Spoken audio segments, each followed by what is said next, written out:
મહુવા શહેરમાં ધમાકેદાર વરસાદી માહોલ શરૂ થયો છે। મહુવા શહેરમાં બપોર બાદ થયો ધમાકેદાર વરસાદ શરૂ। અચાનક વાતાવરણમાં આવ્યો પલટો, પવન સાથે વરસાદ શરૂ થયો।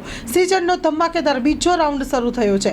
નગરજનો ગરમીમાંથી રાહત મેળવી। સારા વરસાદને પગલે રોડ રસ્તા પર વરસાદી પાણી વહેતા થયા હતા। સવારથી જ વાદળછાયું વાતાવરણ વચ્ચે વરસાદ ધોધમાર વરસી રહ્યો છે। સારા વરસાદને પગલે વાતાવરણમાં ઠંડક પ્રસરી હતી અને હવાનો અહેસાસ થયો હતો।